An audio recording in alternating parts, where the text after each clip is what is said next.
Hello दोस्तों, मैं अजय शुक्ला आपके अपने यूट्यूब चैनल निर्माण जीएस एकेडमी में आप लोगों का स्वागत करता हूं। आज अपन अकाउंट के 7वें लेक्चर पे बहुत ही इंपॉर्टेंट टॉपिक के विषय में बात करेंगे। वह टॉपिक है आपका आहरण एवं आहरण पर ब्याज, drawing and interest on drawing. ये होता क्या है, पहले इसको बेसिक से समझते हैं अपन, इसकी मैथोडोलॉजी को समझते हैं, इसके बाद अपन आगे बात करते हैं। देखिए, दो चीजें होती हैं, एक होता है आहरण और दूसरी होती है पूंजी।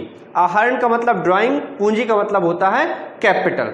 आहरण का मतलब होता है जब फर्म का मालिक फर्म से कुछ पैसा या माल अपने स्वयं के उपयोग के लिए निकालता है तो उसे अपन आहरण करते हैं। इसी प्रकार पूंजी का मतलब होता है जब फर्म का मालिक फर्म में कुछ भी पैसा या माल लगाता है, उसे क्या कहते हैं, अपन पूंजी कहते हैं।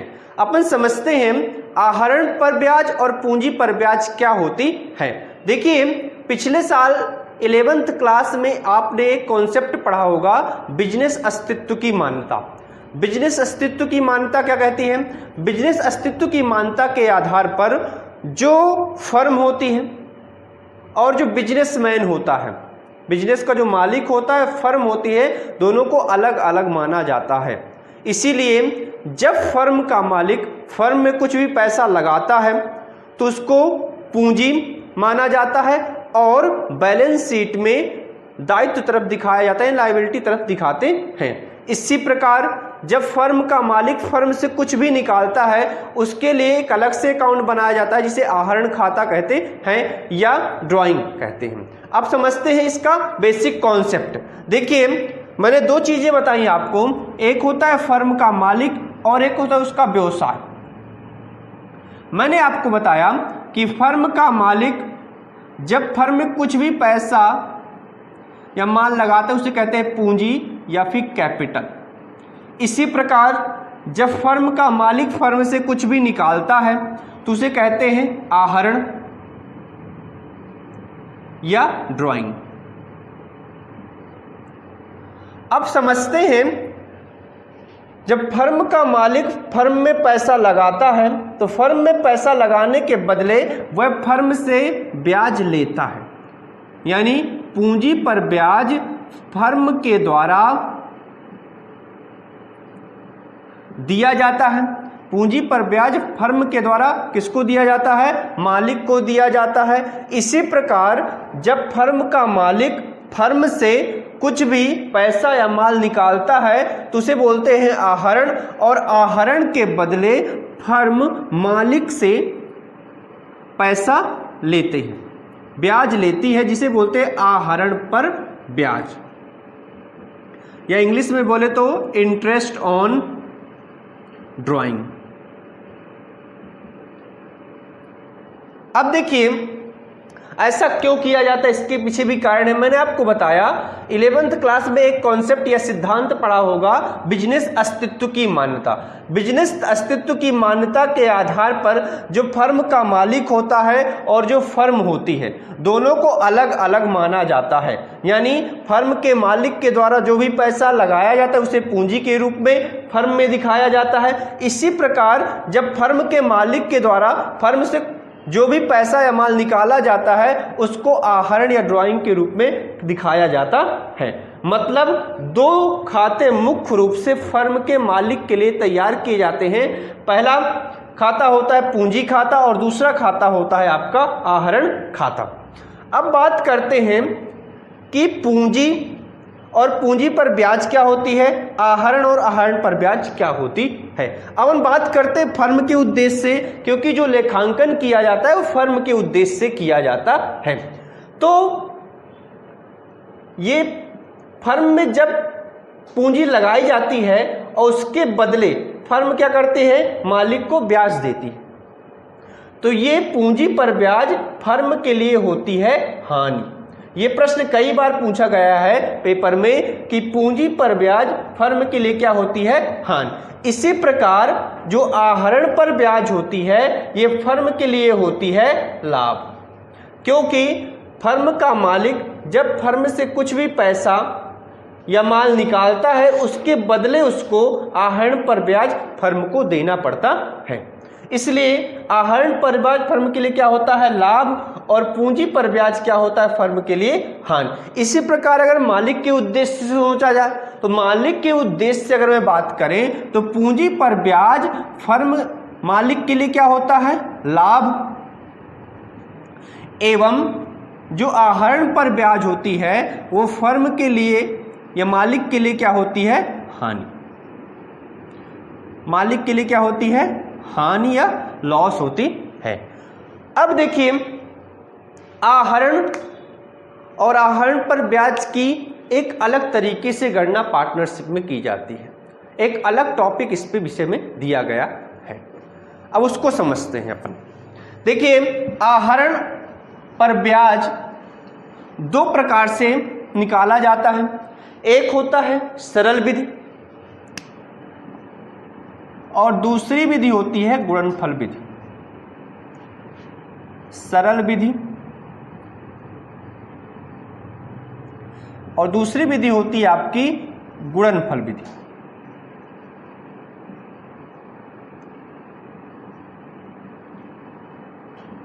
इंग्लिश में बोलते हैं इसको सिंपल मेथड, इसको बोलते हैं प्रोडक्ट मेथड।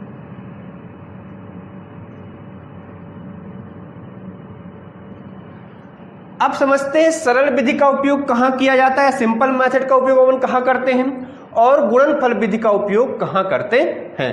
अपन पहले बात करते हैं सरल विधि का उपयोग कहां किया जाता है।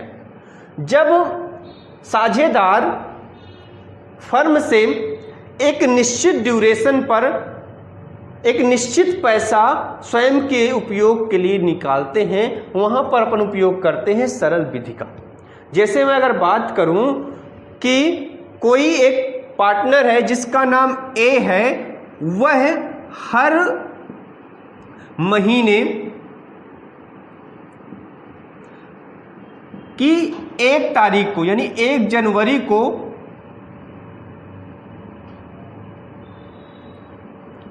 ₹500 निकालता है। अब मैं अगर बात करूं 1 जनवरी को उसने ₹500 निकाला, इसी प्रकार अगले महीने भी 1 फरवरी को ₹500 निकाला, इसी प्रकार 1 मार्च को ₹500 निकाला, इसके बाद 1 दिसंबर को भी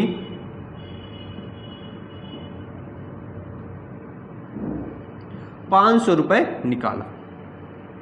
मतलब हर महीने एक निश्चित पैसा एक निश्चित डेट पर फर्म के किसी साझेदार द्वारा निकाला जाता है। पैसा भी सेम है और निकालने की डेट भी क्या है, सेम है। ऐसी दशा में अपन सरल विधि का उपयोग करते हैं या सिंपल मेथड का उपयोग करते हैं, यानी जब पैसा फिक्स हो, पैसे में कोई परिवर्तन ना हो, ऐसी दशा में अपन उपयोग करते हैं सरल विधि का। अब बात करते हैं गुणनफल विधि का उपयोग कहां होता है।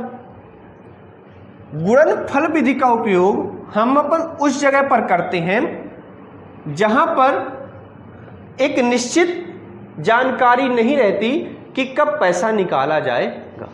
जैसे मैं अगर आपसे बात करूं, फर्म के मालिक के द्वारा 1 जनवरी को 1000 निकाल लिया गया, इसी प्रकार फिर 1 मार्च को 500 निकाल लिया गया, इसी प्रकार फिर 31 मार्च को 500 निकाल लिया गया।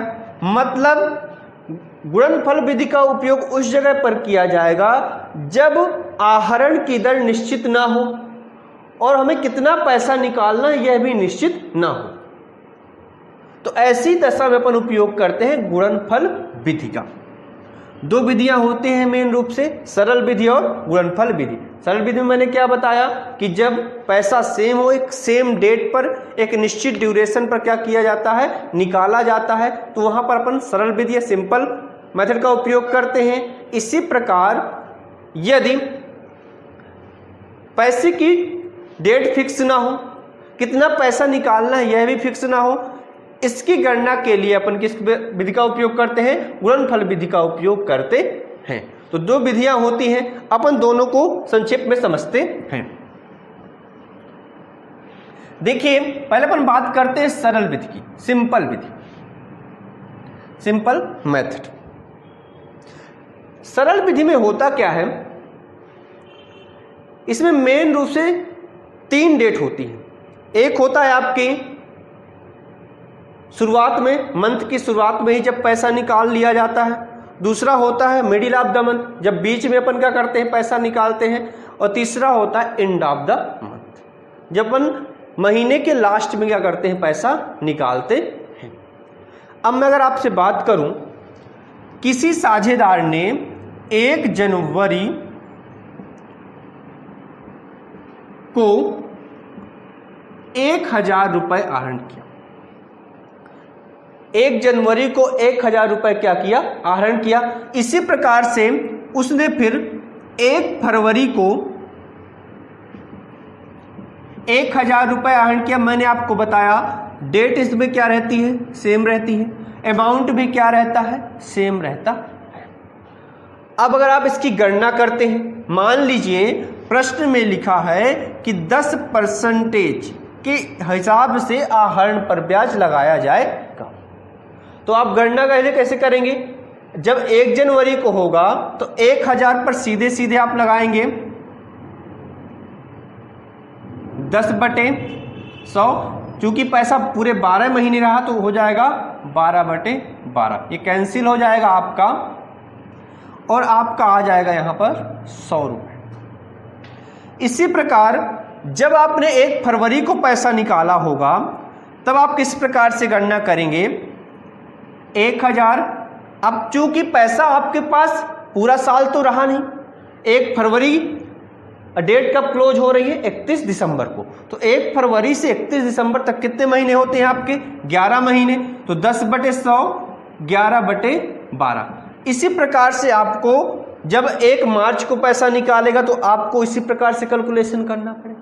मतलब अगर मैं बात करूं, कैलकुलेशन बड़ा हो जाएगा, और जब क्वेश्चन आएगा आपके पेपर में तो आप यही करते रह जाएंगे। इसके लिए एक सिंपल सी मेथड है, जिसके आधार पर हम इस विधि के द्वारा तुरंत कैलकुलेट कर सकते हैं आहरण पर ब्याज।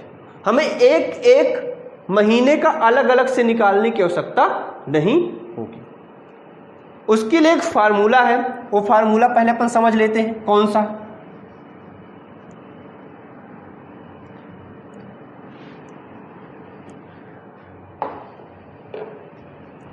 वो फार्मूला है आपका सूत्र पहले आहरण के बाद बचा हुआ समय, और इस पर अपन प्लस करेंगे अंतिम आहरण के बाद बचा हुआ समय, और इन दोनों के बटे अपन करेंगे 2। इन दोनों के बटे क्या कर देंगे? 2। मैंने क्या सूत्र बताया आपका? इससे निकल के आएगा औसत माह। औसत माह निकालने का आपका सूत्र हो गया पहले आहरण के बाद बचा हुआ समय धन अंतिम आहरण के बाद बचा हुआ समय बटे 2। इस सूत्र के द्वारा आप आसानी से आहरण पर ब्याज की गणना कर सकते हैं। अब उसकी गणना अपन करेंगे किस प्रकार से, वो अपन एक एग्जाम्पल के माध्यम से समझते हैं। देखिए, मैंने अगर माना कोई ए नाम का साझेदार है, इसने 1 जनवरी को 1000 रुपए आहरण किया। 1 जनवरी को 1000 रुपये क्या किया, आहरण किया। और इसी प्रकार से वह 1 फरवरी को 1000 रुपये आहरण करता है, फिर 1 मार्च को 1000 रुपये आहरण करता है। मतलब वह 12 मंथ तक इसी प्रकार से क्या करता है, आहरण करता है। तो जब उसने अंतिम आहरण किया होगा तो कब किया होगा, अंतिम आहरण उसने किया होगा 1 दिसंबर को 1000 रुपये। अब देखिए इसकी गणना किस प्रकार से अपन कहेंगे। मैंने आपको सूत्र बताया औसत माह निकालने का कि औसत माह किस प्रकार से निकाला जाएगा। पहले आहरण के बाद बचा हुआ समय, पहले आहरण के बाद बचा हुआ समय, तो पहला आहरण इसने कब किया था, 1 जनवरी को 1000 रुपये निकाला था। अब 1 जनवरी के बाद कितना समय बचा, पूरे 12 के 12 मंथ, 1 जनवरी से लेकर 31 दिसंबर तक। तो पहले माह के बाद बचा हुआ समय कितना आया, 12 धन धन अंतिम आहरण के बाद बचा हुआ समय, अंतिम आहरण के बाद कितना समय बचा, 1 दिसंबर। 1 दिसंबर को उसने कितना आहरण किया, 1000 रुपये। तो कितने महीने बचे, 1 दिसंबर से 31 दिसंबर तक, मतलब 1 मंथ बचे, बटे कितना हो जाएगा, 2, क्योंकि सूत्र में लिखा हुआ है। अब अगर औसत माह इसका अपन निकालते हैं तो औसत माह है आपका आ जाएगा 12 × 13 बटे 2, और अगर इसको डिवाइड करते हैं तो आ जाएगा 6.5 माह, 6.5 माह, ये आपका आ जाएगा औसत माह। अब ऐसी दशा में क्या होगा, आपको हर बार अलग से गणना नहीं करनी पड़ेगी। अब इसी एग्जाम्पल को अपन आगे लेते हैं। मान लीजिए अब उसने साल भर में कितना आहरण किया होगा, 1 जनवरी को 1000, इसी प्रकार से 1 दिसंबर तक तो 1000 रुपये निकाले, मतलब साल भर में उसने आहरण किया होगा आपका 12,000 रुपये। मैंने मान लिया इसकी जो ब्याज की दर है वो 10% है, तो 10/100 हो जाएगी। और मैंने कहा कि इसकी औसत माह कितना आएगा, 6.5/12, 6.5/12।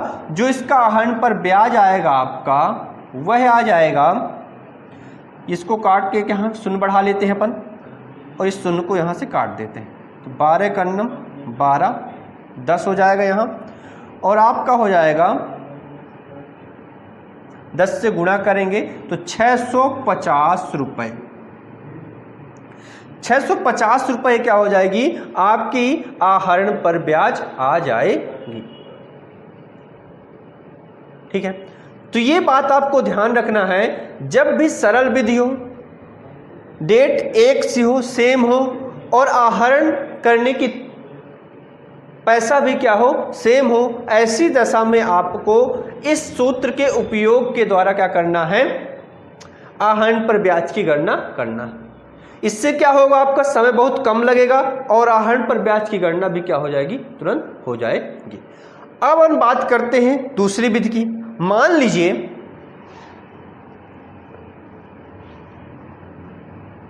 ये व्यक्ति ए नाम का जो पार्टनर है, यह 15 जनवरी को पैसा निकालता। मैंने बताया 3 डेट पे पैसा निकाल सकते हैं, या तो 1 तारीख को beginning of the month, middle of the month बीच में, या फिर महीने के लास्ट। अब बात करते हैं यदि 15 जनवरी को पैसा निकालता, 15 जनवरी को उसने मान लीजिए 1000 रुपये निकाला। इसी प्रकार 15 फरवरी को भी 1000 निकाला होगा, इसके बाद 15 मार्च को, और इसने लास्ट ड्राइंग जो की होगी वह की होगी 15 दिसंबर को उसने कितना निकाला होगा, 1000 रुपये। अपन जब भी सरल विधि का उपयोग करें तो सबसे पहले हमको निकालना पड़ेगा औसत माह। अब औसत माह कैसे निकलेगा, देखिए औसत माह निकालने के लिए वही सूत्र का उपयोग करेंगे, पहले आहरण के बाद बचा हुआ समय धन अंतिम आहरण के बाद बचा हुआ समय। पहला आहरण कब हुआ, 15 जनवरी को, 15 जनवरी यानी जनवरी का आधा मंथ, और 11 महीने, तो 11.5। 11 महीने पूरे पूरे और जनवरी का आधा। इसी प्रकार लास्ट आहरण, अंतिम आहरण कब हुआ? 15 दिसंबर को। 15 दिसंबर के बाद कितने मंथ बचे? आधा मंथ। तो करेंगे धन 0.5 बटे, मैंने क्या बताया? 2। पहले आहरण के बाद बचा हुआ समय धन अंतिम आहरण के बाद बचा हुआ समय, बटे करेंगे 2। अब देखिए आपका आ जाएगा प्लस करने पर 12, 2 से डिवाइड करेंगे तो आपका आ जाएगा 6 माह। मतलब इसमें कितना औसत माह है आपका? आ गया 6 माह। अब अगर इसकी गणना करना है आपको कि आहरण पर ब्याज कितना आएगा, तो मैंने आपको सूत्र बताया सीधा सा, कितने मंथ? 1000 रुपए से 12 महीने तक निकाला तो 12,000 रुपए आपके हो जाएंगे। धन मैंने बताया 10% के हिसाब से आहरण पर ब्याज लिया जाए तो 10/100। औसत माह आपको कितना आ गया? 6, तो 6/12। ये सुन काट दिया अपन ने, 6 दूनी 12, 2 करना 2, 2 छक्का 12। ये आपका आ जाएगा 600 रुपए। कितना आहरण आ जाएगा आपका? आहरण पर ब्याज 600 रुपए। ये तो बात रही मिडिल ऑफ द मंथ की। अब अपन बात करते हैं यदि महीने के अंतिम में क्या किया जा रहा है? पैसा निकाला जा रहा है। महीने के अंत में यानी कोई साझेदार यदि 31 जनवरी को पहला आहरण करता है 1000 रुपए का, इसी प्रकार 28 फरवरी, उसके बाद 31 मार्च, और जब उसने लास्ट आहरण किया होगा तो उसने किया होगा 31 दिसंबर। अब देखिए 31 दिसंबर को उसने कितना निकाला होगा? 1000 रुपए। अब 31 जनवरी 1000 रुपए और लास्ट आहरण है 31 दिसंबर का 1000 रुपए। मैंने बताया सूत्र औसत माह निकालने का, पहले आहरण के बाद बचा हुआ समय धन अंतिम आहरण के बाद बचा हुआ समय। तो पहले आहरण 31 जनवरी, तो जनवरी तो पूरी निकल गई, कितने मंथ बचे? 11। तो आपका जो औसत माह आएगा वो आ जाएगा 11 धन अंतिम आहरण के बाद बचा हुआ समय। 31 दिसंबर के बाद कितना समय बचा? एक भी नहीं, 0। तो 0 बटे कितना करेंगे? 2। यहां आ जाएगा 11/2, 5.5 माह। 5.5 माह। अब आपको एक बात ध्यान रखनी है, चाहे आप इस सूत्र का उपयोग करके औसत माह निकाल सकते हैं या फिर आप साधारण रूप से निकालना चाहते हैं, याद रखना चाहते हैं, तो यदि माह के प्रारंभिक में निकाला जा रहा है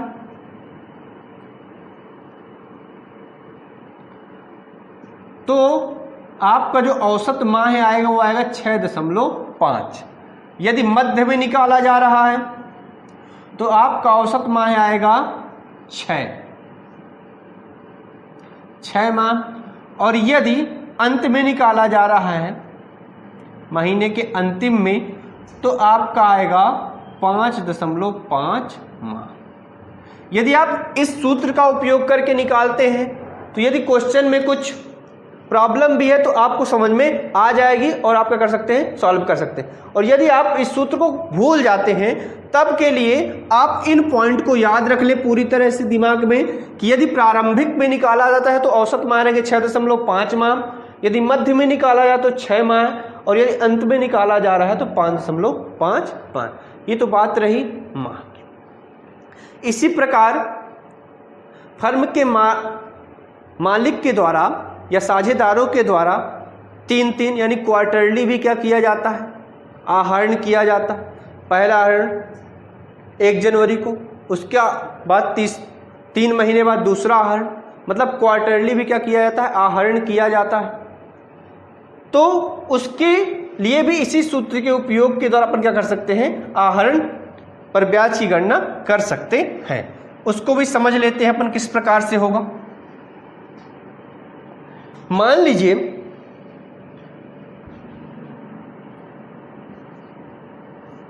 ए नाम के व्यक्ति ने पहला आहरण किया आपका 1 जनवरी को,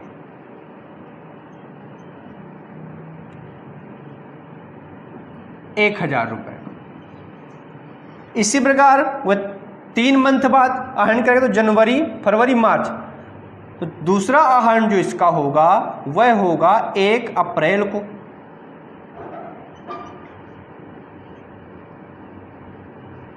₹1000 का।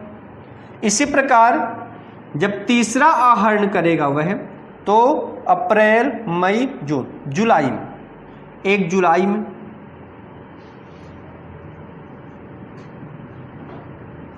₹1000। और जो चौथा आहरण करेगा जुलाई, अगस्त, सितंबर, 1 अक्टूबर।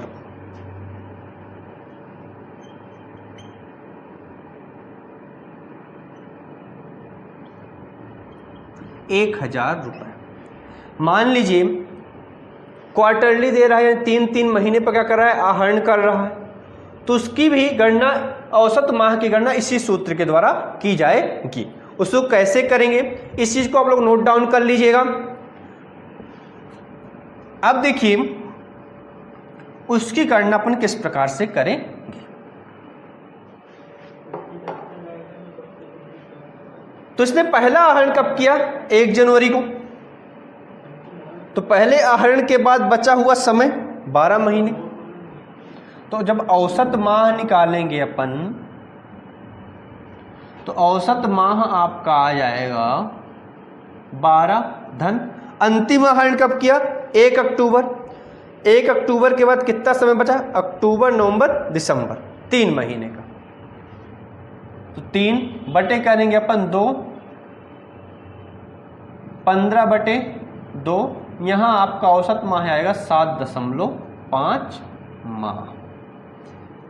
तो इसी प्रकार से अब देखिए इसकी अगर गणना करनी है अपन तो इसने कुल कितना आहरण किया, 1000, 2000, 3000, 4000, ₹4000 कुल आहरण किया। तो 4000 गुणे मान लीजिए 10% की ब्याज से आहरण पर ब्याज लगाया जा रहा है, तो 10/100 गुणे औसत माह कितना है, 7.5/12। ये शून्य दशमलव हटाने के लिए क्या बढ़ाते अपन, शून्य बढ़ा देते, ये कट गया। अब इसी प्रकार से अपन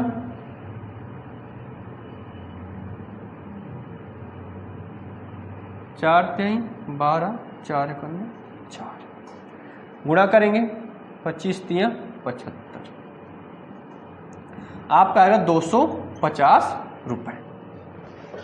तो इस प्रकार से यदि वह 3 मंथ में क्या करता है, आहरण करता है 3 मंथ के अंतराल में, तो भी क्या कर सकते हैं अपन, इस सूत्र की सहायता से आहरण पर ब्याज की गणना की जा सकती है। इसी प्रकार यदि मिडिल ऑफ द मंथ यानी 3 माह के क्वार्टर मिडिल में करता है, यानी 15 फरवरी को कर रहा है, तो उसको भी इसी सूत्र के द्वारा क्या करेंगे, इसकी गणना की जाएगी। तो ये तो बात रही सरल विधि की, कि सरल विधि में अपन किस प्रकार से आहरण पर ब्याज की गणना करते हैं। अब बात करते हैं अपन गुणनफल विधि की। गुणनफल विधि में अपन किस प्रकार से ब्याज की गणना करते हैं, इसको आप लोग नोट डाउन कर लीजिएगा। अब बात करते हैं दूसरी विधि की। दूसरी विधि है आपकी गुणनफल विधि।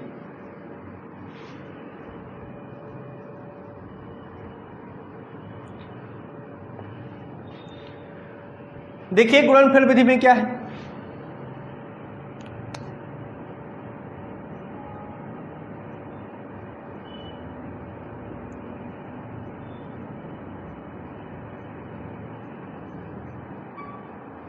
Product method.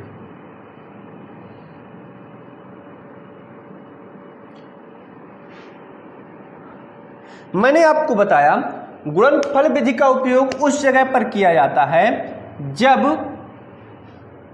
आहरण करने की तिथि निश्चित ना हो, कभी भी किसी भी समय क्या किया जा रहा हो, आहरण कर लिया जा रहा हो, उस दशा में अपन गुणनफल विधि का उपयोग करेंगे, प्रोडक्ट मेथड का उपयोग करेंगे। मान लीजिए अपन एक एग्जाम्पल लेते हैं। कोई एक व्यक्ति है, पहला आहरण वह करता है फरवरी में 1 तारीख को, इसके बाद वह दूसरा 1000 रुपये। इसी प्रकार वह दूसरा आहरण करता है अप्रैल 30 अप्रैल को 500 रुपये। इसी प्रकार वह आहरण करता है मान लीजिए मई में 1 मई को फिर 1000 रुपये। इसी प्रकार 1 नवंबर को भी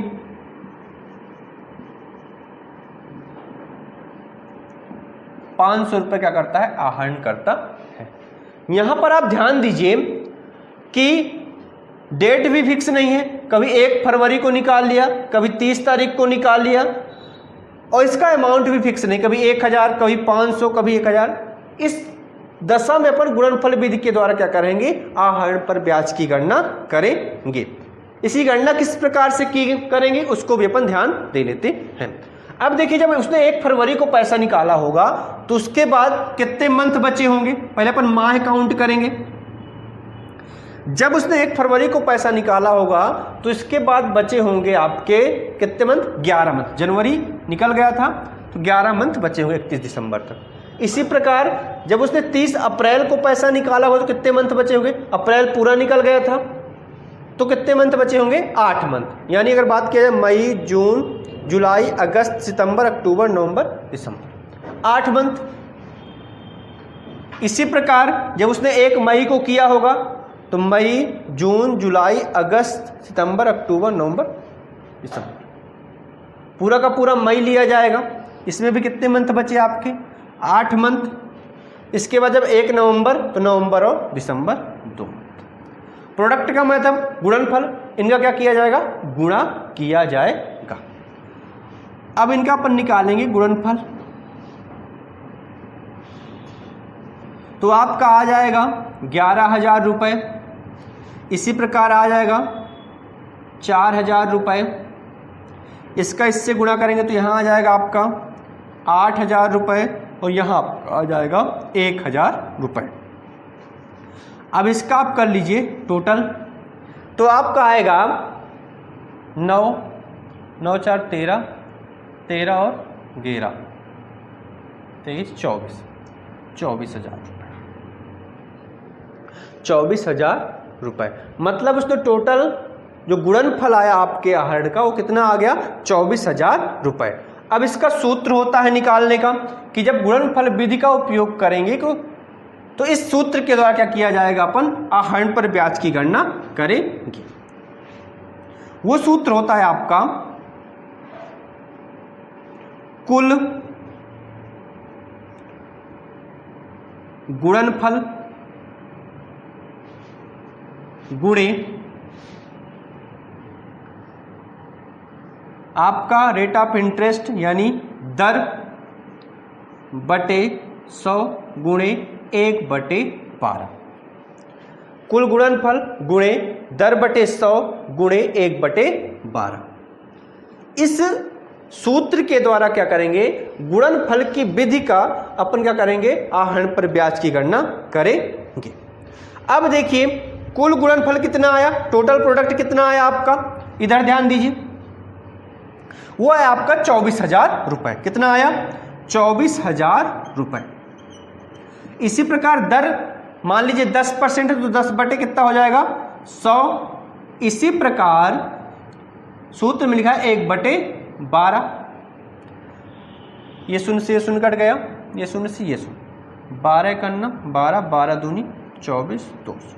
जो आहरण पर ब्याज आया आपका वो कितना आया, 200 रुपये। ये बात रही गुणनफल, यानी जब गुणनफल विधि का उपयोग करेंगे तो इस सूत्र की सहायता से क्या करेंगे, अपन आहरण पर ब्याज की गणना करेंगे।